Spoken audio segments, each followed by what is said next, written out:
रहमतुल्लाहि वबरकातुहू टाठियो बचो बह फारूक शाहीन मे उम्मीद कि तुम सारी ठीक। आज परो 3 जमज हज कशीर किताब मज लेसन सबक। अत सबकस नाव सूंत।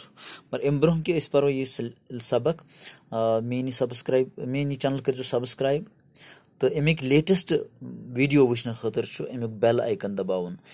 युथु तुम बेल आइकन अमुक दबाइयो तुह यम ते लेटेस्ट वीडियो नई वीडियो तुह गोडनेथम यवान। चलो इस परो यह लेसन यह सबक। अत नाव सूंत। सूंत को वंद पत मौसम तथ वन सूंत। वंद निशात शालमर गुलाल बाग जबरवन बादाम वर अम अत मज अल्फाज। वंद तुह पता ये शीन पेवान जनवरी फरवरीस जनवरी फरवरीस मज वंद। निशात गो निशात बाग शालमर बाग गुलाल बाग तुह पता। जबरवन तथ पहाड़स नाव तो बादाम वर तो जाय। वंद चोल शीन गोल सूंत आव हवा खुशवन पोश फुल कुलन फ्यूर नो आब जानवर करान बोल बोश बाग वस पोश वुच हवा चे। यानी वंद चलान तो शीन गलान तम पत सूंत। अत सूंतस मज हवा खुशवन पकान। अत सूंतस मज पोश फलान कुलन आब फेरान। कुलन कि पे आब फेरान इस पहाड़न पे शीन सह गलान तथ आब नेरान सह आब वसान सोदी कुलन मज दरियावन मज नालन मज।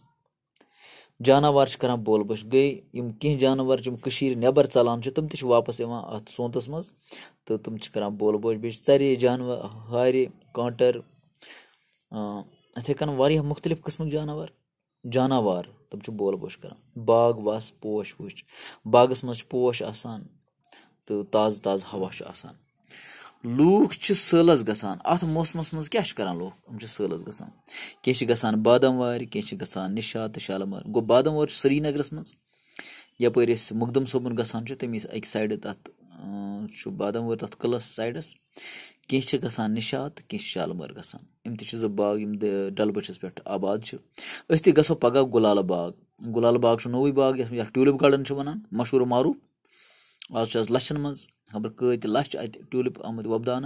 गुलाल बाग जबरवन बाल दामनस तल कन गो जबरवन बाल जबरवन कोह तथ दामनस तल तथ बन कन गुलाल बाग आमद तमीर कर कर गुलाम नबी आजादन तमीर।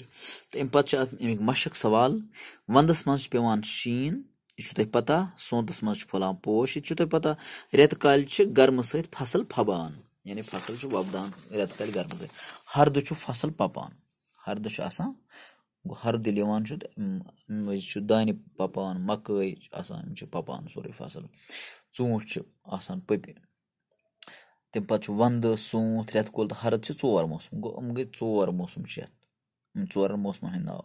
दोम सवाल लफ्ज बनावियो मिसाल दित बाग अथ बागन गो नून अत बढ़ोमुत। इथे कन नमन बकन लफ्जन ते नून बढ़ावन। नाग नागन दाग दागन माग मागन राग रागन।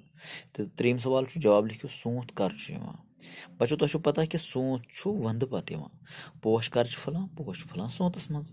जानवर क्या करान जानवर करान बोल बोश। तो 4 सवाल लूख कोत सैलस गसान अस लेसन हिसाब दिन जवाब यह सबकस मज दिथ ती लूख मुख्तलिफ जायन गसान सैलस मगर अस टू द पॉइंट लेखन अत जवाब सह गो लूख गसान बादाम वार सैलस लूख गसान गुलाल बाग सैलस लूख निशात तो शालमर बागन मज गसान। 4 सवाल आखिरस पे दिन आमत लफ्जों मज 4 लफ्ज तो अडलिक जुमल करो मुकम्मल। गो ये बन कन लफ्ज सारे लफ्ज तम कर जुमल मुकम्मल। अत पोश फुल वंद अत लगे चोल शीन गोल सूंत आव बाग वस हवा छाव गो ये मुकम्मल। पजिम सवाल मिसाल वुत रलयु अशर तो बनायु लफ्ज। मिसाल गो नून अलिफ मीम अलिफ वाव अलिफ रे पे रलत अत वनान नामावार। इथे कन जीम अलिफ नून अलिफ वाव अलिफ रे जीम अलिफ नून अलिफ वाव गो जानवार। इथे कन बे खाय ते अलिफ वाव अलिफ रे बख्तावार।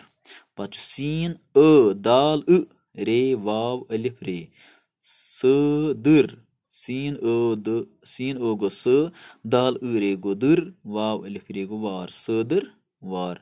यह लिखो रलत तो यह बन सदर वार। बचो अस पोर यह सबक आज मे उम्मीद तुह समझ आमुत। मेनी چینل کٔرزیٚو سبسکرایب تہٕ امیُک بیل آیکن دبٲیزیٚو تہٕ میٲنۍ لیٹسٹ ویٖڈیو وٕچھزیٚو آز خٲطرٕ یُتُے. السلام علیکم.